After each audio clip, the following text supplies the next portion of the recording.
الشعراء آية نمبر هم فودقي 60 دقي. أعوذ بالله من الشيطان الرجيم. بسم الله الرحمن الرحيم. فأتبعوهم مشرقين فلما تراءى الجمعان قال أصحاب موسى إنا لمدركون قال كلا إن معي ربي سيهدين فأوحينا إلى موسى أن اضرب بعصاك البحر فانفلق فكان كل فرق كالطود العظيم وأزلفنا ثم الآخرين وأنجينا موسى ومن معه أجمعين ثم أغرقنا الآخرين إن في ذلك لآية وما كان أكثرهم مؤمنين وإن ربك لهو العزيز الرحيم. في متكتا هاي كردوغي دانكتو لوي تدري دم مكا تثريمه 59 ده هاي كرسي أسمنا موسى وريني نرسى تريسا بني إسرائيل کی قوم کی أسمنا ما أوي خربني أدوغا فنغن کی إخوينا ما كوي سيندو إسرائيل کی مچا سيند سوتو إنا فرعون کی نوايا فنا لرم بپا لمبا ماگي نثوغي فمناي كوباندو لوينا فنغوري أدونا مكوينا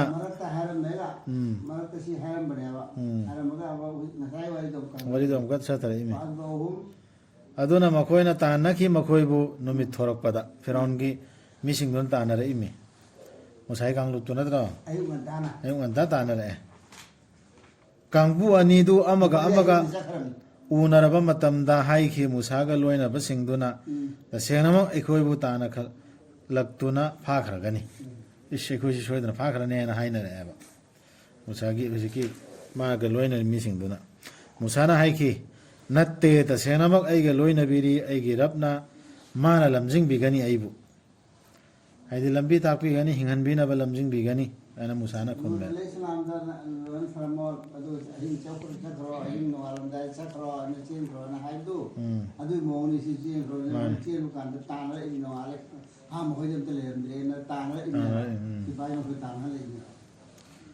أدوداكي إخوينا هيدي الله نفاوهن كي موسى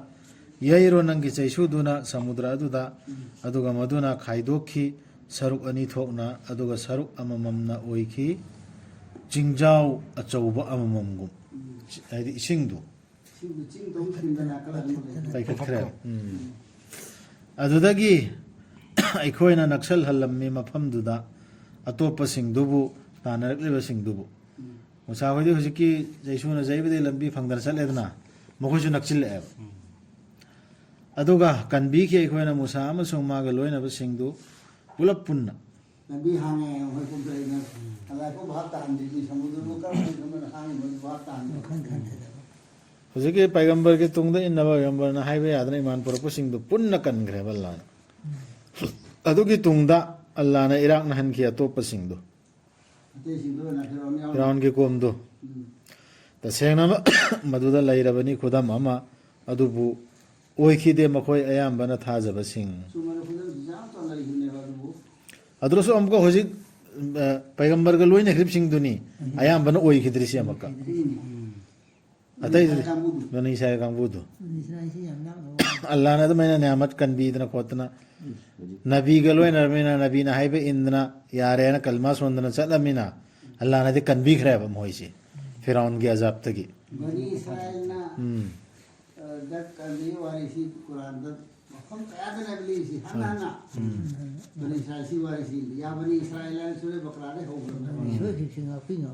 सी आई कोई दक कई अचो होता है सी आई कोई दक तो है जो बहुत सुन या था अमने अदुना ने बसी आई को नवा तो मन तो मान के ने बा तो सी होजिक शो कोई जालिम निंग थौगी मखादा नत्रगना जालिम लीडर की मखादा लैबनत्रियब लैर एन खल्लोने नमदरा लैबदी होरेदना मम्मी खर खर तारेदना मची मची दा खर खर नेगेटिव ममी उबा हो रहे सिगिसी पुलप पुन्न लेखलो ओने अदुई मतम द्र कारी नो तौ दोरसी ꯑꯗꯨ ꯃꯇꯝꯗ ꯑꯂꯥꯔ ꯑꯆꯧ ꯄꯔꯈꯥ ꯑꯃ ꯂꯧꯔꯛꯀꯗꯧꯔꯤꯕ ꯎꯕꯔ ꯈꯥꯝ ꯂꯧꯔꯛꯀꯗꯧꯔꯤ ꯑꯩꯈꯣꯏꯗ ꯌꯥꯔꯤꯃꯁꯤꯡꯒ ꯊꯦꯡꯅꯕ ꯊꯦꯡꯅꯕ꯭ꯔꯥ ꯏꯁꯂꯥꯁꯨ ꯆꯠꯄ꯭ꯔꯥ ꯆꯠꯇꯕ꯭ꯔꯥ ꯍꯥꯏꯕꯗꯣ ꯌꯦꯡꯉꯛꯀꯗꯧꯔꯤꯕ ꯑꯁꯤꯒꯤ ꯄꯔꯥ ꯀꯨꯔꯥꯟꯁꯤ ꯂꯧꯗꯧꯔꯤꯅꯤ ꯑꯗꯨꯔ ꯇꯁꯦꯡꯅꯃꯛ ꯅꯪꯒꯤ ꯔꯞꯇꯤ ꯃꯥꯗꯤ ꯄꯥꯡꯒꯜꯕꯗꯨꯅꯤ ꯀꯟꯕꯤ ꯍꯩꯕꯗꯨꯅꯤ ꯊꯤ ꯊꯧ ꯃꯈꯣꯏꯗ ꯄꯥꯎꯗꯨ ꯋꯥꯔꯤꯗꯨ ꯏꯕ꯭ꯔꯥꯍꯤꯝꯒꯤ ꯑꯃꯨꯛ ꯍꯧꯔꯦ ꯃꯥꯅ ꯍꯥꯏ ꯁꯤꯗꯩꯁꯨ ꯀꯔꯤ ꯄꯥꯎꯇꯥꯛ ꯂꯧꯕꯅ ꯌꯦꯡꯒꯗꯕꯅꯤ ꯁꯤ ꯋꯥꯔꯤ ꯁꯥꯡꯂꯩꯔꯦꯁꯤ ꯑꯥ ꯃꯀꯣꯛꯇ ꯅꯪ ꯀꯔꯤꯝꯇ ꯋꯥꯔꯨꯅꯣ ꯅꯪ ꯍꯥꯏꯐꯝ ꯊꯣꯛꯄ ꯍꯥꯏꯌꯣꯅ ꯍꯥꯏꯈꯤꯗꯅ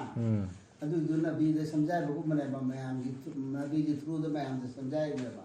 ꯅꯪꯅ ꯋꯥꯔꯗꯨ ꯋꯥꯒꯗꯧꯕ ꯑꯜꯂꯥꯍꯁꯤ ꯌꯥꯝꯅ ꯅꯪꯒꯤ ꯔꯕꯁꯦ ربك أنا هاد ننجي رب أنا هاد رسول بنيوا وإن ربك ننجي ربسي لهو العزيز الرحيم يعني أنغام بنيكو دوغا توجال هاي بني نانا كايم سين نانو نانا نغام مدبني إسلام سي لا كتبني هاي थी थौ मखोयदा पाउदु वरिदु इब्राहिमगी माना हाइखिबदु मागे मपादा अमसुंग मागे मिसिंगदा नखोय करी लाटपगे मखोयना हाइखि अखोय मूर्ति सिंगबो लाटपनी अदुगा अखोय लैजबनी मखोयदुदा कथोकचदुना माना हाइखि इब्राहिमना ताबरा मखोयना मखोयबु कौजबदा मखोयदा दुआ तौबदा नत्र मखोयदा कौबदा ताबरा हंगेमी इब्राहिमना नत्रगा कानाबा पीब्रा मखोयना नखोयदा नत्रगा मंगहनबा ngambra मखोयना नखोयबु हुजिक हंगोने नखोय कबरदा कौरिबा मूर्तिदा कौरिदु कानाबा पीब्रा न हंगोदु खुमकनी इस सिदा तौबदा एना सिगी माइपागा इचि सिनियाना अदु मिसु लैरिमेबा इब्राहिम न हंगेमी कारी कानाबा मखोय नखोयगी दुआदु खुमकप्रा नत्रगना कानाबा पीब्रा ngambra na hangimeba मखोयना हाइखि अदुबु अखोयना फंखि अखोयगी इपासिंगना अदुमना तौरंबा अदुबु अदुरसु हाइदुनेबा अदुरसु नांना हाइदो चुमस कुंभ कुंदबे वानतेबा अखोयगी आप इबा बापदानाम तौमदो अदु राइफु हाइदिंतु माना हाइखि इब्राहिम ना हाइरिमे नखोयना उरब्रा खनथरब्रा नखोयना लातुना लागलेबदु नखोय अदरा नॉलेज लैरबा खनथब यावरबा लातुम तो पोट लैसि नतब्रा हाइसे खनथरबरा नखोय अमसु नखोयगी ममांगैगी नपासिंगना मखोयनसु खनथकेब्रा नखोयदा करी नॉलेज नखोय तनतना पापुम लालैसि करी नॉलेज करी दलील लैबनो करी नॉलेज लैबनो तसेंगनमक मखोयसि येकनबसिंगनी अइंगोंददी सुपनगी ताइबंग पुमनमकी रब्तु नत्तना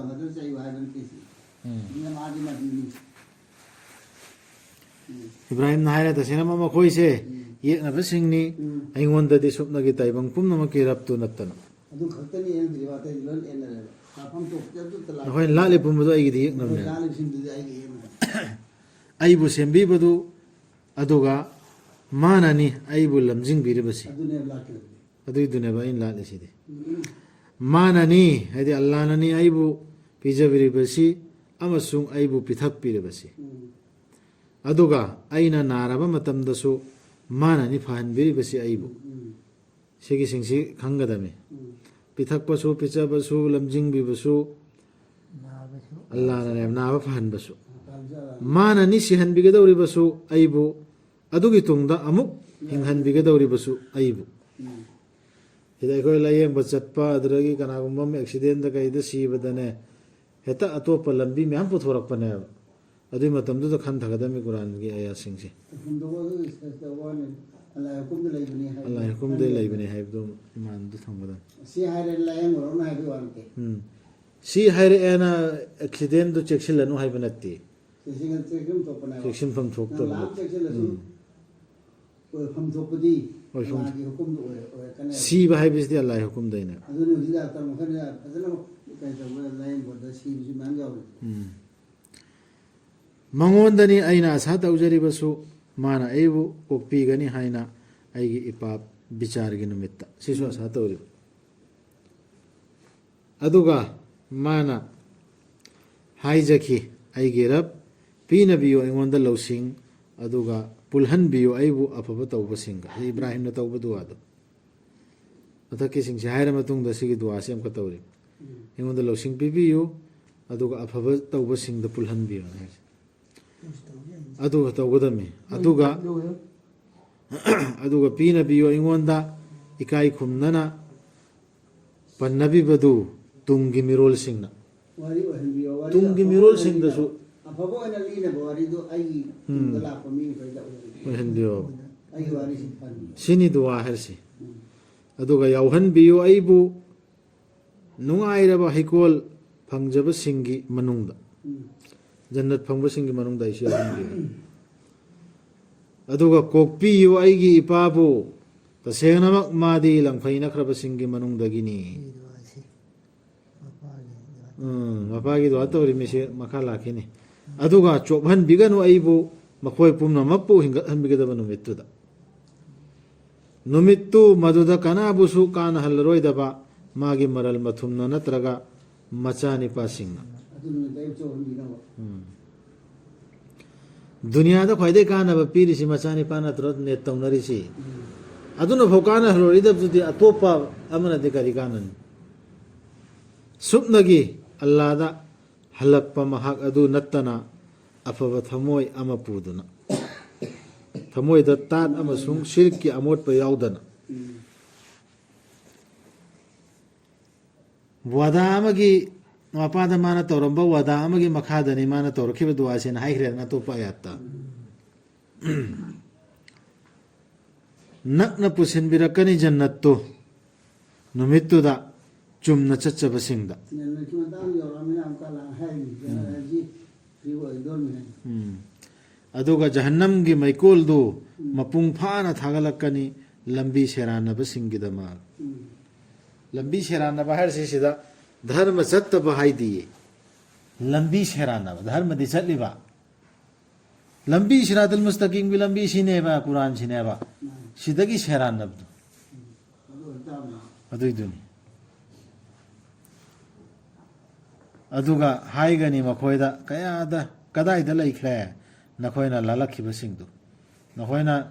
ꯄꯤꯔꯅꯤ ꯕꯕꯥꯅꯤ ꯃꯨꯔꯇꯤꯅꯤ ꯑꯗꯨꯅꯤ ꯑꯗꯥꯅꯤ ꯃꯈꯣꯏꯒꯤ ꯈꯨꯌꯥꯗ ꯂꯩꯒꯗꯕꯅꯤ ꯃꯈꯣꯏꯅ ꯍꯥꯏꯕ ꯏꯟꯒꯗꯕꯅꯦꯅ ꯊꯥꯖꯔꯝꯕ ꯂꯥꯜꯂꯝꯕ ꯃꯌꯥꯝꯗꯣ ꯑꯗꯨ ꯀꯔꯥꯏ ꯂꯩꯈ꯭ꯔꯅꯣ ꯍꯪꯉꯛꯀꯅꯦꯕ ꯅꯨꯃꯤꯠꯇꯨꯗ ꯑꯜꯂꯥꯕꯨ ꯊꯝꯂꯒ ꯉꯝꯕ꯭ꯔꯥ ꯃꯈꯣꯏꯅ ꯅꯈꯣꯏꯕꯨ ꯇꯦꯡꯕꯥꯡꯕ ꯅꯠꯇ꯭ꯔꯒ ꯃꯁꯥꯕꯨ ꯇꯦꯡꯕꯥꯡꯖꯕ ꯅꯈꯣꯏ ꯂꯤꯗꯔꯁꯤꯡꯗꯣ ꯂꯥꯏꯁꯤꯡꯗꯣ ꯑꯗꯨꯅ ꯅꯈꯣꯏ ꯇꯦꯡꯕꯥꯡꯕ ꯉꯝꯕ꯭ꯔꯥ ꯅꯠꯇ꯭ꯔꯒ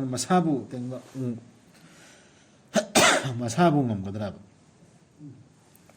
ꯑꯗꯨꯗꯒꯤ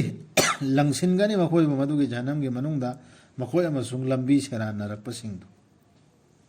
ꯂꯤꯗꯔꯁꯤꯡꯗꯨꯁꯨꯅꯤꯀꯣ ꯁꯤꯗ ꯍꯥꯏꯔꯤꯁꯤ ꯁꯩꯇꯥꯟ ꯂꯤꯗꯔꯁꯤꯡꯗꯨꯁꯨ ꯄꯨꯟꯅ ꯂꯪꯁꯤꯟꯒꯅꯤ ꯑꯃꯁꯨꯡ ꯏꯕ꯭ꯂꯤꯁꯀꯤ ꯂꯥꯟꯃꯤ ꯇꯦꯡꯒꯣꯜꯁꯤꯡꯗꯨꯁꯨ ꯄꯨꯂꯞ ꯄꯨꯟꯅ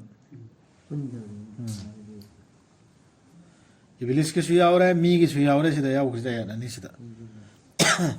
ꯃꯈꯣꯏꯅ ꯍꯥꯏꯒꯅꯤ ꯃꯗꯨꯗ ꯃꯈꯣꯏ ꯃꯁꯦꯜ ꯃꯔꯩ ꯌꯦꯠꯅꯔꯗꯨꯅ ꯍꯥꯟꯅꯁꯨ ꯌꯥꯎꯈ꯭ꯔꯕ ꯑꯌꯥꯠꯅꯤꯁꯤ ꯌꯥꯝ ꯂꯥꯛꯑꯦ ꯑꯜꯂꯥꯅ ꯈꯪꯁꯅꯨ ꯇꯁꯦꯡꯅꯃꯛ ꯑꯩꯈꯣꯏ ꯂꯩꯔꯨꯔꯕꯅꯤ ꯂꯪꯐꯩꯅꯕꯗ ꯃꯌꯦꯛ ꯁꯦꯡꯂꯕ ꯑꯩꯈꯣꯏ ꯁꯤꯔꯥꯇꯨꯜ ꯃꯨꯁꯇꯀꯤꯝ ꯑꯜꯂꯥꯅ ꯊꯥꯔꯛꯄ ꯂꯝꯕꯤꯗꯨ ꯂꯩꯍꯧꯗ꯭ꯔꯦ ꯑꯣꯟꯅꯔꯨꯔꯦ ꯑꯩꯈꯣꯏꯅ ꯃꯥꯟꯅꯅ ꯂꯧꯔꯨꯕꯗꯨꯗ ꯅꯈꯣꯏꯕꯨ ꯇꯥꯏꯕꯪ ꯄꯨꯝꯅꯃꯛꯀꯤ ꯔꯕꯀ ꯍꯥꯏꯗꯤ ꯑꯜꯂꯥꯍꯒ ꯃꯥꯟꯅꯅ ꯂꯧꯔꯨꯔꯦꯕ ꯅꯈꯣꯏꯅ ꯍꯥꯏꯕ ꯏꯟꯗꯅ ꯆꯠꯂꯨꯔꯦ tawdo tawdo mapuda tawdo tawdo na koy da tawdo na koy yam chaw bane kalu re wali ꯋꯥꯂꯤꯅꯤ ꯑꯗꯨꯅꯤ ꯑꯗꯥꯅꯤ ꯂꯥꯠꯂꯨꯔꯦ ꯀꯅꯥꯅꯁꯨ ꯂꯪꯐꯩꯅ ꯍꯟꯈꯤꯕ ꯅꯠꯇꯦ ꯑꯩꯈꯣꯏꯕꯨ ꯃꯅꯥꯜ ꯂꯩꯕꯁꯤꯡꯗꯨꯅ ꯅꯠꯇꯅ ꯁꯤꯁꯨ ꯍꯥꯏꯔꯛꯏ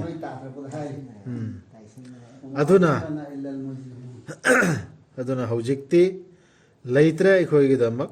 ꯋꯥꯆꯠꯄꯤꯅꯕꯁꯤꯡ ꯑꯗꯨ ꯃꯈꯣꯏꯅ ꯊꯥꯖꯔꯝꯕ ꯃꯌꯥꯝꯗꯨ ꯁꯤꯒꯤ ꯑꯌꯥꯁꯤꯗ ꯈꯟꯊꯕ ꯌꯥꯏꯌꯦ ꯃꯈꯣꯏꯅ ꯋꯥꯆꯠꯄꯤꯅꯤ ꯑꯥꯗ ꯁꯤꯐꯥꯠ ꯇꯧꯕꯤꯅꯦꯅ ꯊꯥꯖꯔꯝꯕ ꯃꯌꯥꯝꯗꯨ ꯑꯗꯨꯏꯗꯨ ꯂꯩꯇ꯭ꯔꯦꯕ ꯃꯔꯥꯜ ꯂꯩꯕ ꯑꯣꯏꯔꯝꯃꯦꯕ ꯃꯈꯣꯏꯅ ꯍꯩꯖꯤꯜꯂꯝꯕꯅꯤꯗꯅ ꯑꯗꯨꯅ ꯃꯈꯣꯏꯁꯨ ꯃꯔꯥꯜ ꯂꯩꯕ ꯄꯨꯂꯞ ꯄꯨꯟꯅ ꯂꯪꯊꯗꯧꯔꯦꯕ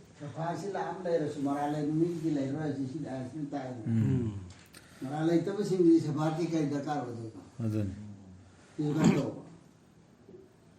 ꯅꯠꯇ꯭ꯔꯒ मरुप अमत्ता लूना तिन्नबा सिसु लैत्रेब लूना तिन्नबा मरुप सु याद्रेब वलियम से लेबो यारबदिको अखोइना ताइबंगदा अमुक्तंग हंजबा अदुगा अखोइना ओइजबा थाजबा सिंगी मनुंगदगी सी हायरकदोरिमि शमतंग हनबा यारदी